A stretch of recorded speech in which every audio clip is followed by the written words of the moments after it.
Good morning, everybody. This is Tricia LaCroix with Sacred Uprising Institute and Conference. We have another video today, and today is our next in the series with Lori Green. And Lori will be speaking, and I have a cat that is now talking to me as we're now on camera. So Lori will be talking about the transition. Here, let's add Lori right quick and add. Okay. So Lori's going to be talking about the transition of your family and your friendships as you transition from tradition to your truth. So, and there she is. That was seamless this time. Yay! I know, yay! Practice makes perfect. That was so good. We're getting there. I know. So I'm a little under the weather, everybody. I went skiing this weekend, had an amazing time, but I skied for the first time, and the first day was skiing in a whiteout. So I'm sick. Pro. Yeah, I'm sick from doing that. But I have a few announcements to make today. Hey, Dak. Hey, Bliss. Hey, Dak. Hey, Bliss. So everybody, this is the crystal that we've been talking about. Okay, this is a quartz crystal. And this is being given away. This will be given away to one person who goes to Sacred Uprising. Hey, Dak. Sacred Uprising on YouTube and subscribe. So I will not be picking the person because unfortunately I know too many of the people that are going to be that have subscribed. So I will be having somebody pick a person that will win this beautiful crystal. Now, when I picked it out, this crystal actually went right into my heart chakra. So it's a powerful crystal. It's beautiful. It's a big one. Beautiful. So I don't know if you guys can see it okay, but please, I will be doing some more announcements about this as well as doing some more advertising on Facebook about it. So let's go back to Sacred Uprising. We are a platform for your spiritual and for your life transformation. We're a one-stop oasis for continuing your expansion from beginners to masters to beginners again. And we will also be having another video today with Dak, and that will be at 3:30 Pacific Standard Time. And I didn't do any announcements yesterday. I'm sorry, I was sick as far as doing the advertisements, the written advertisements on Facebook. But Dak will be doing, it's called And Two Shall Become One. So don't miss out on that. So that one's going to be good. Yeah. But in the meantime, we've got Lori Green. So Lori, why don't you, I give a little blurb on here what it's about. Well, why don't you, kind of introduce it and then we'll jump right into it. Okay, great. Hi, everybody. Hi, Stacy. Hi, Sean. Hi, Tanya. Thank you for joining us. Everybody, Bliss. Love you, Dak. So what I want to talk about today is in regards to the transition from moving from tradition to truth is dealing with the religious family members, friends, people that we have had contact with and communications with and connections with prior to this transition. So usually if we're really active in our church or in our religious organization, then most of our connections exist there. Right. And generally because we also grew up in that particular tradition or that religion, then our family is also very tied into that. So making the transition out can be a bit of a challenge. It can be difficult. And a lot of the reason that people don't make this transition is because of this. Yeah, because you're it's absolutely difficult. Right.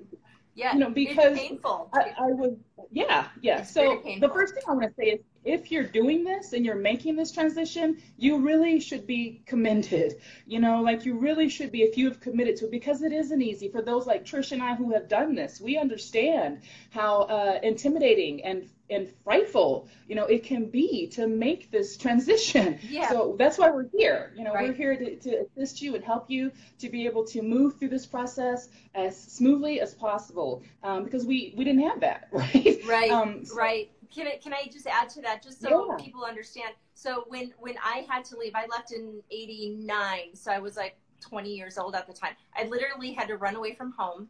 My parents then wouldn't have anything to do with me. My childhood friends that I'd known since I was 5 years old wouldn't, because they were religious, wouldn't have anything to do with me. So when you leave a religion, and mine was severe, but there are people that it won't be as severe. So that's why I'm giving my example. it is abandonment. Everything that you were raised to be in, the friendships and all those layers of relationships get stripped off of you. And it's like tearing off your skin. It is extremely painful. So that's why I think that this is just such a relevant subject. Yeah, and you're so right about that. I was actually just watching a video by Bishop Carlton Pearson, who I used to love and follow and had met him at one time, in fact, when I worked at a mega church. And then when he got a greater revelation, and he began to speak about it, and this is a man who had a mega church, like he had a lot. But as happens when you hear and you have this experience in the collective consciousness and the divine, it changes you, and it's undeniable. Like you can choose to either deny it and continue to follow, or you can choose to go, I have to follow this. Right. And that's what he did. And he literally lost everything. He talks about how he lost his church, he lost all of his connections, he lost everything. Right. And that can happen. Like, again, your situation, his situation, more severe than mine. But I lost a lot of friends, I lost a lot of connections because of this desire to fully want to go in to what I had been getting, this experience that I was having with this divinity, what I would call a collective consciousness, because it truly is a collective of consciousness and not just one thing or being. But so the first thing that I want to say is if you're doing that, continue, hold firm, stand true to what you know. When you're dealing with your family and friends, though, they're not necessarily going to understand what's happening with you. No, they are not going to understand what's happening with you. No, they don't. In fact, my mother, it was mainly my mother who said it to me. That she thought I was possessed. That somebody, like some demon, came into me, and now all of a sudden I was not that child that she wanted. And she literally said to me, and I wrote about this, I should have gotten rid of you when I had the chance. Meaning, when I was born, she had actually given me up for adoption, but she ended up keeping me. But that's how the severity of this can be for people leaving a church to follow their spirit, to follow what is right for them. Hey, Bliss. Hey, Christy. Hey, so Lisa. So yeah, it's really traumatic. Oh, it is. And part of that is because it is really hard for people to let go of what has been their foundation. Right. It is really challenging and difficult. And when you're making the transition, you begin to appreciate the difficulty. That helps you understand maybe where they're at. And the first thing that I would say is that we want to just accept that, allow them to be where they are. Right. Accept and allow that your path is your path. And their path is their path. And they may not be going down the same path as you. And it's interesting because what I have found is that when you move into this spiritual walk, when you move from the tradition, from the religion into spirituality, it seems like it becomes easier for you to accept their path. But it is not necessarily as easy for them to accept yours. You're absolutely right. The spiritual life is supposed to be, we are one. So that's why we can accept their path. We've been there, done that, have the t-shirt. However, the reason why they won't accept it is because of fear. That's all it is. And that's what it took me many years to understand. It's just their fear of the unknown. That's all it is. So have compassion. That's exactly what it is. And that's understandable. And so once you understand that it's all fear, then number one, that's validation for you, because now that you've moved out of fear into love, into universal divine consciousness love, because there's no fear in love. Right. So the closer you get to that love, the less fear you have in your life anywhere, but particularly in this, there's no fear there. So you're able to move forward, and yet you're able to understand as well that it's not necessarily so easy for them to do that, because they are still dealing with that fear part, and which religion, and again, I'm not here to bash religion. It serves a beautiful, perfect purpose. Right. At the same time, when you're being called to move beyond that, we must move closer to this consciousness, and when it calls us, because it removes the fear that will keep us where we have been before. So if you're dealing with that, my first recommendation is acceptance and allowance. Allow them to be where they are. Accept that they may not come where you are, and understand that that's okay. That's the beauty of it. They can go as far as they're called to go, and so can you. Right. And you can accept that and allow it. It's all one. It's all one and the same. We're all getting to the same place in our own time. Right. So that's the first thing. I would also say seek divine validation and confirmation. Because for a lot of us, we have gotten so accustomed and used to seeking confirmation and validation from those around us or from our leaders, from those in authority. When you are following the divine, the only confirmation you need is there. Once you get that confirmation, no other one matters. Right. Once you know what you have experienced and what you have heard, nothing else matters. So rely on that confirmation and rely on your experience. You can't argue with experience. You can argue scripture. You can argue words. You can argue theologies and beliefs, but Right. you can't argue with my experience. Right. You can't argue with that. It happened for me, and I have that to hold on to. That's why I recommend that people journal, do voice recordings, or whatever you need, so that you and I have talked about some of this stuff, like the experiences that we had that were undeniable for us, Right. that allowed us to stand true and firm in what we know to be our truth. Right. There's nothing, and that's what this is about. The journey from tradition to truth is an experience. It becomes an experience in the divine, not just words, not just head knowledge, but it becomes an actual experience in this beautiful consciousness that is the collective. Well, this is a difference, is that, you know, when I think about the way that I was raised, they did whatever the pastor told them to do, or the leaders of the church.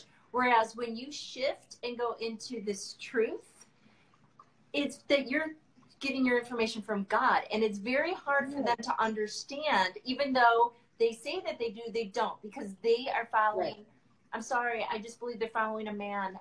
Not everybody, but a lot of them are following a man. Now, there is a church here that when I do go to church, which is rarely, I will go to this church. In fact, it was funny. A couple of weeks ago, it was last week, we were doing a video, and the pastor was actually watching one of these videos. It was when Liz was doing the Conscious Evolver. I'm like, well, he's getting told.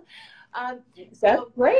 It's great. So, but the beauty of it is that we're following our inner spirit, and they don't understand that. You know, the way that I was raised is that, you know, women don't wear pants. You wear, you know, you don't show your body. You don't bring attention to yourself. It was a very confined and restricted way to live. So when all of a sudden I shed all that, and all of a sudden I didn't look the same, I wasn't talking the same, I wasn't going to their church anymore, that's scary to them, because all of a sudden everything that they put into me, all their investments into me, went out the window. So I do understand, and fear isn't real. Okay, we all know that, right? But it's just fear-based. That's all it is. They don't recognize it anymore. It's sort of like if we go outside and we see something walking on two legs and it looks scary, it looks like some alien, we're going to be scared. And that's really how in my situation, how they were viewing me. I didn't look the same. I didn't act the same. I didn't talk the same. They didn't know what it was, and it scared them. But I had to go, no, this is me, and be confident and be real about who I was. Now, I was still lost because I was still finding my way. But in that moment, that was hard. That was really hard. The darkest period of my life. Yeah. You know, because my entire foundation now had been removed, and it was a beautiful thing. I just didn't know it yet. My entire foundation had been removed. And so I was going through this metamorphosis that nobody around me understood. And I didn't understand it at that time myself. So I was dealing with my own fears and becoming accustomed with the unknown, because that really is where the fear lies. Right. We have been told that and I will add to this, you said a lot of them are following a man, and I will add to this, even for those who aren't necessarily straightforward doing that, it also can be following God through the perception, through the lens of the man. That's good. Right? Yeah. So it becomes, and that's true of all of us. Like, we can only express this divinity according to our own experience and perception. So as I mentioned, in the church that I grew up in, God did not move on the earth. He did not speak to mankind. There was no Spirit of God here. That was gone. It went away, in their opinion, with the first century, right? So when I came to a point in my life where I really needed a move in my life, where I was so depressed that I needed a miracle, I had to move beyond that fear because I was told that anything like that was of the devil. Right. speaking Yes. in tongues Yep. of the devil, Right. healing of the devil, that it wasn't God, right? It was the deception. I had to move beyond that construct of thinking all those things were demonic Right. in order for me to receive that.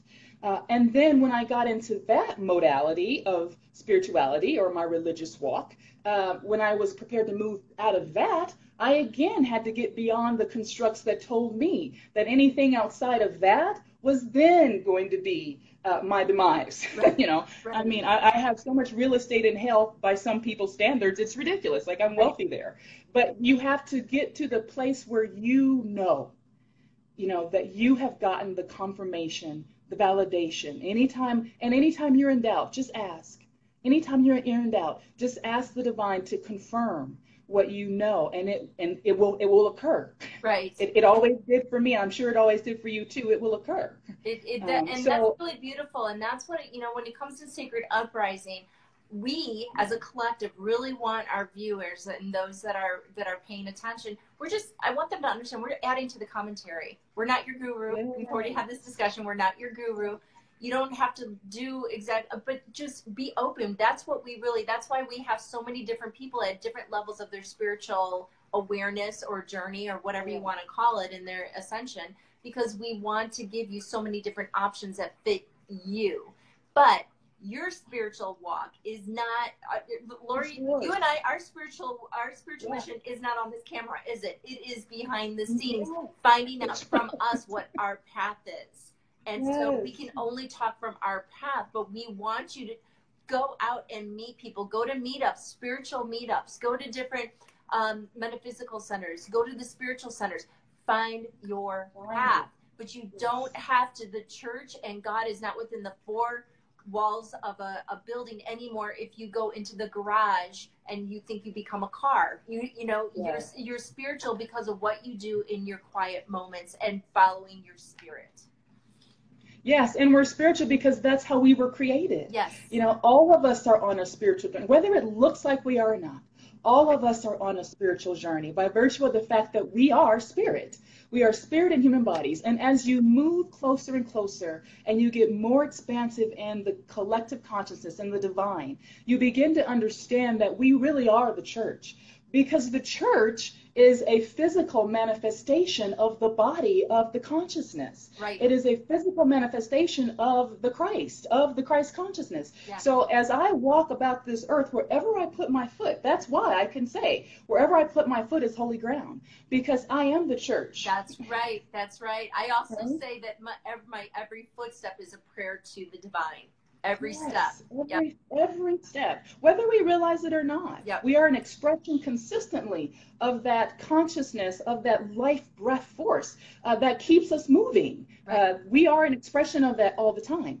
As we grow and begin to understand that, then it helps us to understand this unity and oneness that we have, and that helps us to offer grace to those who are where they are, so that it's okay that they're where they are, that we don't have to judge them. There's no judgment here. Right. And we can walk in peace with them. I call it practicing peace, right? Because when we feel strongly about something and others feel strongly about something, those two strengths can bristle against each other.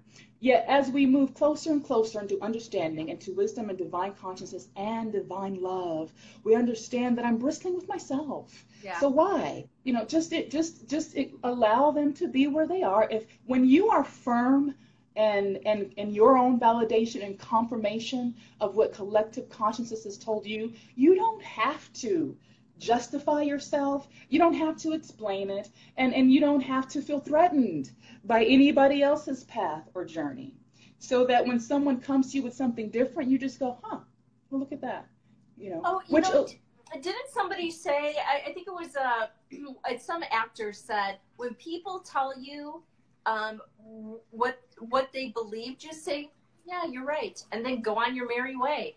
Let me ask you, let's touch on this a little bit. So when your parents, let's stick with parents right now. When your parents say to you, you start attacking you because you have left the tradition, how do you respond? My response would be, what I I didn't do, because I'm wiser now. I would have done it differently. But the way that I would do it now is to say, I hear what you're saying, and I know you don't understand this, but I love you, and I hope that you know that it's love, that's all that ever should matter. So, I mean, that would be my response. But how about for you? What would you? Let's talk about that. What? Yeah, that's good. You don't want to fight with them. No. So let's walk through something. No, so and if we do, that's understandable and that's okay. It's part of our human experience. But it's a learning, right? It's a practice. Right. So what I learned to do is, number one, as you said, just to acknowledge and say, you know what, I appreciate that that's where you're at, and I respect that. You know, and I do love you, and I get that you don't understand what's happening right now. And honestly, there's a lot of it that I don't understand right now. But let's make an agreement. I am not going to judge you or reject you for where you're at. Please don't judge or reject me for where I'm at. Can we just agree that we will both be okay with where we're both at? And if we don't agree, our love is enough to cover that. And that conversation offers you plenty of information, depending on what their response is, on what your next steps might need to be. So for me, that was what I learned to do, is just to say, hey, is it okay if we just both accept where we're both? I won't judge you for what you don't believe or you do believe, and I just ask that you not judge me for what I do or I don't believe as I'm going through this process. Thank you for that. I think that's absolutely beautiful. Yeah. So I mean, it was a learning thing. But that, again, affords us, as I was saying, to offer grace to people. And then what it also does is gives us opportunity to receive from others, right? Because we're all teachers and we're all students. I've learned things from children. I've learned things from people who, when I was in a religious mindset, I would not have expected to have been able to say or do things that touch my spirit in the way that they have. But the divine, the collective consciousness, it's beyond our comprehension, and it works and functions in ways that we don't necessarily always understand. So we can't look at things with our eyes and judge where the information is coming from. But when we learn how to walk in this space of practicing peace and grace, like we talked about last week, when Bliss says certain things, my mind is not yet there. My mind doesn't quite understand what she's saying, but my spirit still up. Gets it. Yep. Right? If I were judging her or judging that, I would miss that. And that's going to affect me way more than it's going to affect her. Do you know, I have a friend, her name is Shanti, and actually I got to tell you, I have so much to tell you off camera about Shanti. Yeah, imagine that. Shanti told me one time, and it's so true, that there are books or there's information that, because I would categorize her as like a scribe. And so she would gather all this information, she'd do these drawings, and she'd do all this. And she'd share it. She goes, you know, Trisha, look at this. And I'm like, I don't understand what this means. Right. She goes, you don't need to. She goes, just look at it, because it's going to download, and that's all that's needed. So sometimes that's the way that it is. You just have to hear the vibrancy, the vibration of what is being said or being taught, because it will change you. Because 2 years ago, I would never, ever, a year ago, I wouldn't think that I would understand the things that I understand now. Yes. So, yeah. And it's been the same for me. I've read the Bible several times, but the first time I read it through, I didn't understand a great deal much of it. Now it's like, oh yeah, this is that, and I get additional revelations than what I had before. When I first read the Mahabharata, I didn't completely grasp all of what they were talking about. What is but that? The Mahabharata is it's it's a Vedic text. Okay. Have you heard it? Well, okay. Anyway, it's a Vedic text, so it's like Krishna and Vishnu and all those guys, right? Yeah. It's a really, even if you just like good action, it's a really good book. But anyway, reading any spiritual work your first time through, you may not particularly get it. So it's the same with having any sort of spiritual information download come to you, however it comes to you, whether it's in a book, whether it's in a video, whether it's someone speaking it to you, but your spirit knows. And this is where we want to let go of the fear, because we have been taught not to trust that, not to trust our spirit. Right. But here is the truth. In the same way, the divine consciousness is your first and greatest beloved. your first and greatest love.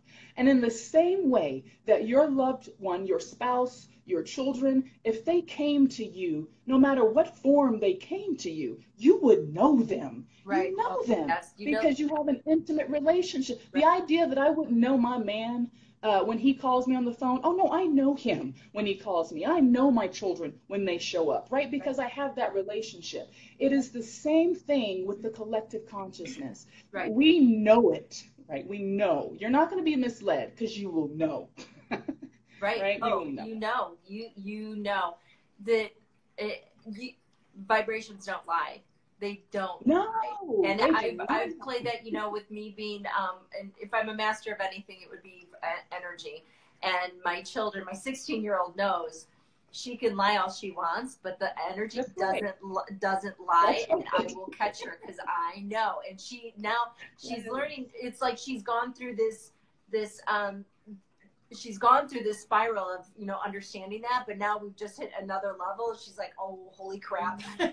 So just like our energy, the energy does not lie, but even when you meet somebody, it doesn't lie. Energy is a beautiful thing. And when we say energy, I know several years ago, I would have been like, okay, that's kind of weird, what energy and whatnot. But I mean, this is based off of science. We talk about it because we talk about the things that are not seen. That's what we talk about. And energy is as real as the hair on your head. It is actually the hair on your head. And, Right. Yes. There's Alex. Hi, Alex. Hi, Yolanda. Anna, I see you. Thank you for that. Yes. It's an experience that's undeniable to you. And that energy, that spirit, you will know it. In the same way that when you walk into a room and something's just not off about it, you meet somebody, you're like, something just rubs you the wrong way about that person. There is something about the energy that is speaking to you. And you can trust that. It's the same with the collective consciousness. You know what? I can't believe you just said that. So we were skiing this weekend, and my boyfriend, he put his skis, they have these ski racks, and he and I put our skis there and whatnot, and we went in to go get season passes for the next year. We came out, his skis were gone. Somebody stole his skis. And so I was talking to security. He was going and doing something else. And this guy walks up in this bright pink, neon pink and neon yellow ski suit. And he picks up skis right next to us. And I'm looking at him because I'm going, something doesn't feel right about this guy. Right. And so I was focused on it. But I'm still talking to the security guy, just staring at this guy. Well, the guy left. Security guy gets a phone call, or gets radioed, and said the guy that stole the skis, he's wearing a neon yellow and a neon pink ski suit. No. And I looked at the security guy and go, he was just here. What ended up happening, I guess he must have just been a dumbass, and he didn't realize he can't, once the skis, you can't just change them to fit any boot. So he ended up putting them back on another thing that holds your skis. But the point being is, I could feel his energy, and I was looking at him going, something's not right. So it is, energy does not lie, right? Yes, and that is hi, Yolanda, if I didn't say hi earlier. That is a practice too. Mia, I saw you out there. That's a practice too. Practice learning to identify and know and trust. Actually, it's about the trust. Trust yourself. Yes. To trust yourself, right? Because I'm not going to tell you that there's not energies out there that you don't want to link up with. Right. I'm not going to tell you that there's not spirit out there that you don't want to. Yes, there is.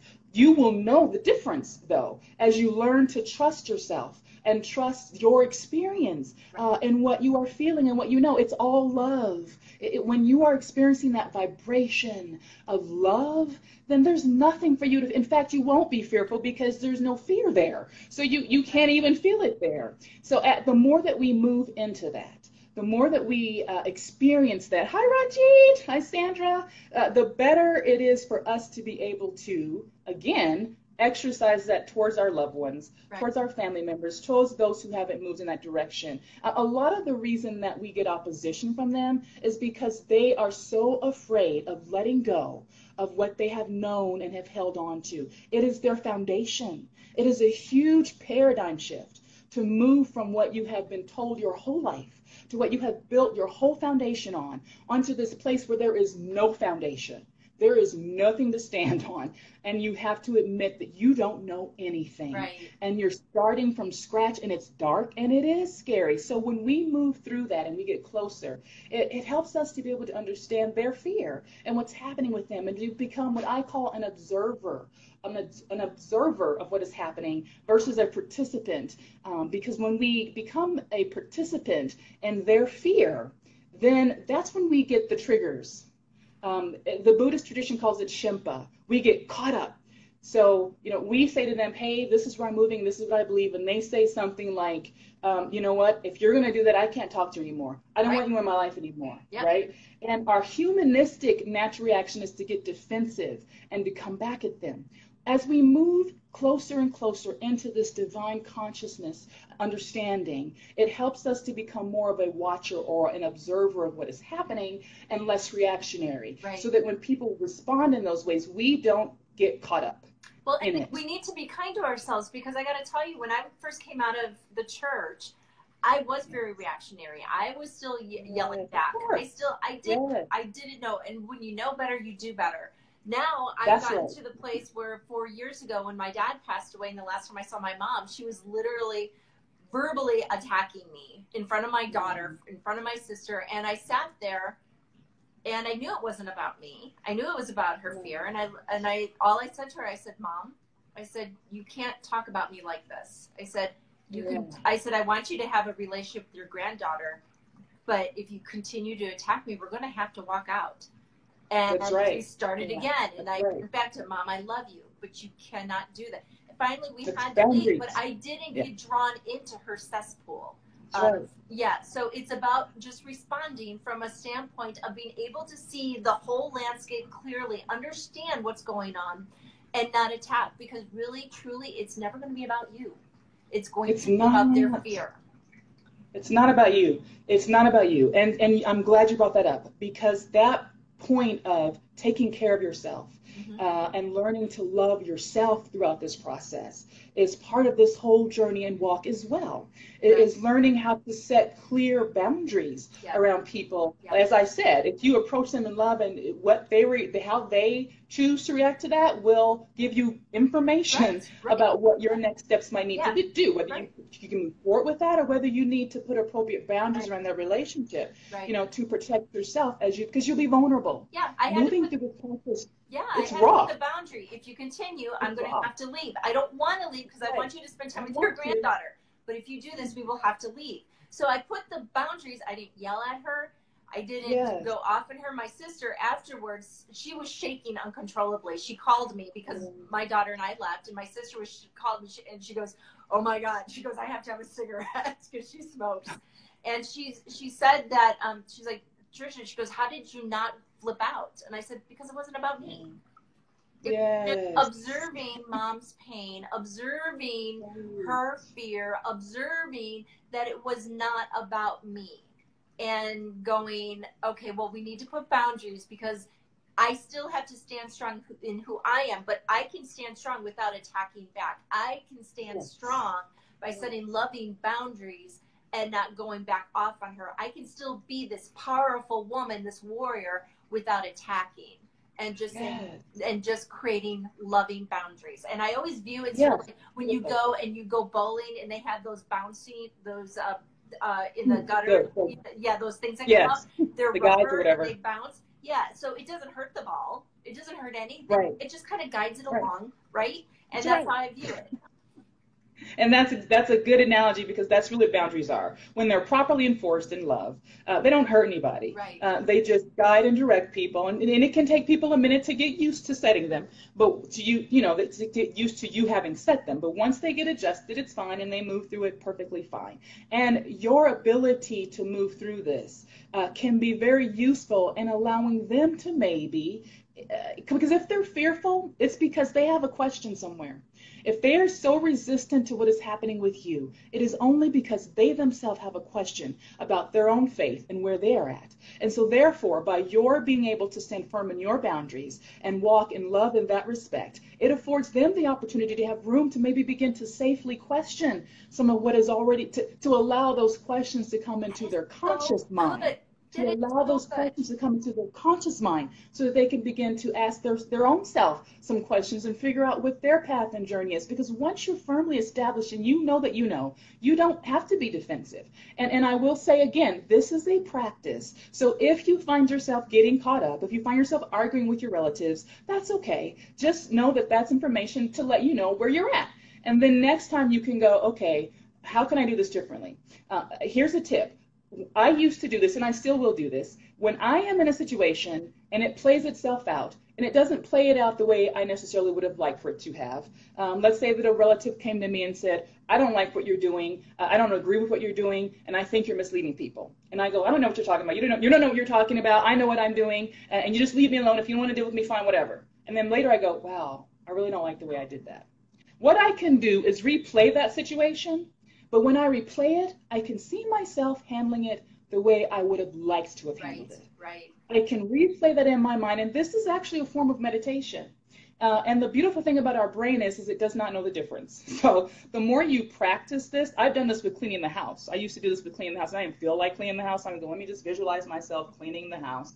And then I would just get up and clean the house. So if you can see the situation, visualize it as you would have liked it to have played out again and again and again, then it will make it much easier for you next time. Right. And you'll do better, right? And you just, as you said, when we know better, we do better, and it gets better and better and better. So I just wanted to offer some of those tips to help us, to be able to move through this process, dealing with our family and friends. And yes, accept the reality that you will probably lose some family and friends. But wow, look what I have lost so many friendships over this journey. But if I hadn't done it, Trish, I would not be sitting here talking to you. I know I talked about that. Oh, yeah, I talked about that on Calling in the One. The first, I talked about detachment. And I'm grateful for detaching so much because it allowed all these amazing people into my life. It made room. So detachment is not scary. It really isn't. I know when you're going through it, especially when it comes to family, it can be scary. But I got to tell you, it's freeing because every traditional belief that I was ever given, many of them I have walked away from, and it has opened up my life to incredible magic. That anything is possible. And so that's what, and you said something that is so good. When you have to argue about your stand and what, argue with somebody about it, it's because you have some insecurities about it. Just open your mind a little bit further and understand every way is the right way. Everybody's belief, let everybody have their belief because it's right for them. If somebody is like me, I don't go into the church. I go to church once in a while, but I don't follow that. I follow my spirit. I follow what God tells me. And whatever that looks like to you, I'm not going to control that. I'm going to embrace it. It is mine. My spirituality was custom made for me. And it's beautiful. It's custom made. And you can't have it. Because it's mine. It's as different as every snowflake is different from one another, right? There's a book that changed my life. I'll bring it on later on this week for when we talk about different books to read. But it's about a girl that was raised like you and I were raised, very much in church. She became a pastor's wife. She was very controlled. She finally literally jumped out the window to run away, and then she didn't want anything to do with God. It was like my life written out. It was amazing. And she finally got to the place where she was a journalist, and her boss sent her into a church to start learning about the church so she could write about it. She found her way back to God. And that's something that she said was, my spiritual belief is custom made for me. You can't have it. It's mine. Right. And understand that my mother's spiritual belief, religious belief is custom made for her. My childhood friends, everybody. So honor everybody's belief. Honor with radical grace and radical love. And just remember, all of us are just adding to the commentary of what God is. Exactly. We all believe it. So honor it in everybody. And that's, once you really get it, you really see how beautiful it is. And then you're able to experience all of these different traditions. There are so many that I take different things from because they all resonate with me on the same level, but in different ways. Yeah. And that's the beauty of it. That, again, as I said before, wouldn't love do that?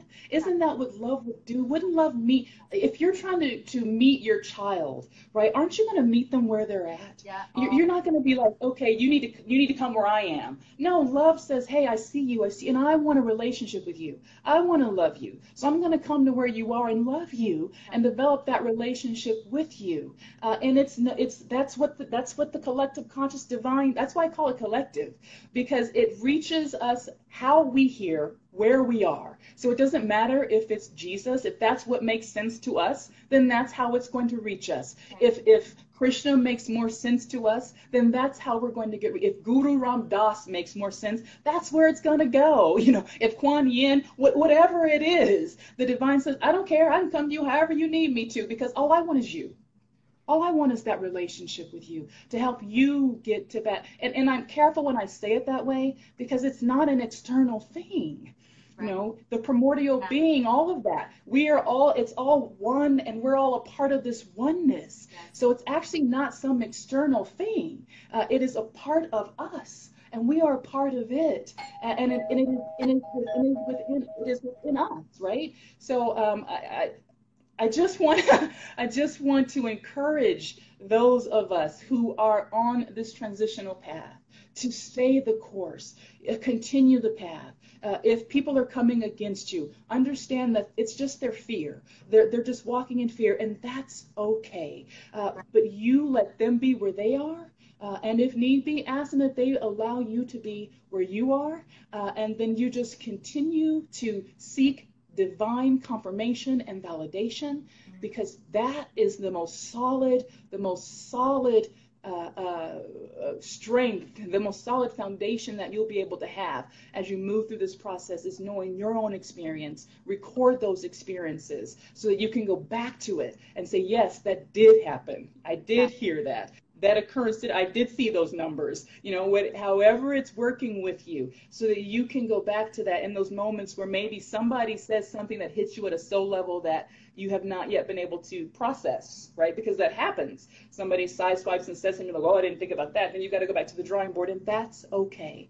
But the main thing is, you had said, Trisha, at one point when the consciousness was speaking to you, how they had said to you that you never stopped seeking, that you never stopped pursuing. And that's where you want to be. No matter what anybody says to you, keep pursuing, keep seeking, keep moving forward in where you know that you are being called to go to or being pulled in. Yes. Keep doing that, and you will eventually get there, and you will be surprised at what it will do for the people around you, even the ones who are hardest against you. Right. Yes. Right. Yes, it will. Who knows? I'm gonna say this one thing. My mother prayed for me when I left the church. She prayed for years and years and years that I would get right with God, right? And I said to my sister a few years ago, I said, you know what? I said, the beauty of it, Mom got her prayer answered, but it doesn't look like what she thought it would look like. Exactly. And I said, you have to take your expectations on how things are going to look and remove the expectations. Just accept what is. And every path is the path to the divine. Every path. Thank you. So beautiful. So beautiful. That's what I wanted to share today, was just, how we can navigate through that. And even in our own mind, how we can navigate through that, moving beyond our own fears. Yes. The easiest and best way to move beyond your fears is to move closer to love. Right. That has been my experience, because there is no fear in love, and perfect love. This is such a true statement that was written. Perfect love will cast out all fear. Right. That is a fact. Yeah. And okay. you find I that experienced it. Yeah, and when you find that you are in a fear moment, no, you're not in a love moment. So shift That's back to right. love, and the fear will The fade. answer to fear is always love. Yeah. The answer to fear is always love. Right. And that doesn't mean that we don't, again, have boundaries and all of that. It just means that as we move closer into love, we move out of fear. When we're not in fear, we're in a much better conscious position to do what we need to do for ourselves. It is trying to set boundaries and trying to determine where to move your life when you are in a state of fear is likely going to cause you to stay and do some things that you will later regret. Right. But when you are in a space of love and it allows you to be conscious about your choices and decisions, to be able to move forward in a way that is most beneficial to you and also most beneficial to those around you. So I always say that the answer to fear is always love. It's always moving closer to love. Well, no matter what the question is, love is always the answer. It's Right, always exactly. the answer. Always It's err to the side of love. Always err to the side of love, right? Always, always, always, always. Well, that was unconditional love. That's so beautiful, Lori. Thank you so much for sharing that. I think if I walk away with anything, it's what I already know, but it's really good to be reminded is that you don't have to jump into the argument. You don't have to try to justify. You don't have to fight your new belief system. You just acknowledge the differences and be okay with that, and hope and invite them to embrace the commonality that you do have. So exactly. Yep. And be grateful for the foundation. If you grew up I'm very grateful for the foundation that I grew up with. Me too. Very, very grateful.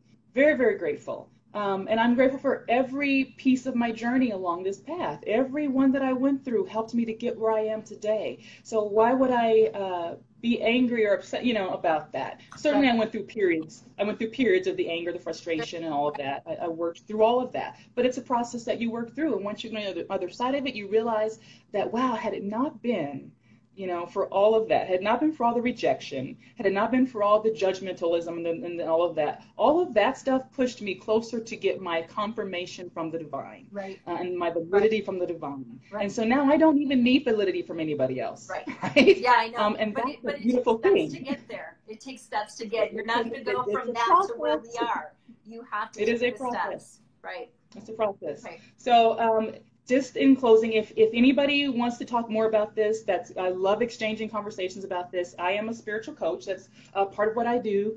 Healing facilitator, teacher. I have a lot of things coming up this year that I'm very excited about. A lot with Trisha and Sacred Uprising. This organization is such a beautiful and necessary thing. And for those of you who are watching, I would encourage you to catch the other ones that are coming up. Catch these people. Somebody's going to resonate with you, and somebody's going to say something that's going to be useful and beneficial for you where you are at this time in your journey. So I really, Trisha, I know her spirit. I know most of these people. They really, really have a heart and a desire to help all of us to come to this understanding of consciousness and rising up and ascending. So I'm so grateful to be a part of this. If you want to reach me, my website is liveinspiredhealingarts.com. You can also reach me by clicking on my personal site that's on this video, and I'll be sharing this on my Live Inspired Healing Arts page on Facebook, as well as my personal Facebook page, or like I said, my site, and I'll be sharing my YouTube channel. Please subscribe. Please subscribe to Sacred Uprising's YouTube channel. Trisha is offering this beautiful crystal to somebody. Here we Bring go. It out, girl. There we go. Yes, you didn't see it earlier. There it is. It's Laura, you might want to put the links to your website as well as your YouTube channel. Go ahead and put the links on this as well. Yeah. I will do that. I will absolutely do that. So I love you, Trisha. I love you too. I love you to the moon and back. I'm so grateful that we had the opportunity. In fact, we started a little earlier. I have to brag a little. My boyfriend, he left to go to work, and I was coming down because I am not feeling good, and I was coming down to do stuff, and all of a sudden he walked in the door with this bag full of flowers. So he brought me flowers and homemade chocolates and whatnot to get me through the day. The flowers, man. I'm telling you. Yeah, there's flowers upstairs too and whatnot. Flowers, yes. Coach Charles. So thank you all for doing this. Hi, Danita. Hello, Rich Hugo. Mr. Hugo's my former music teacher. I love him to the moon and back. So thank you for joining us, everybody. Thank you. Yeah, and we'll have, we will at 3:30 Pacific Standard Time, we will talk with Dak, and that one's called Two Shall Become One.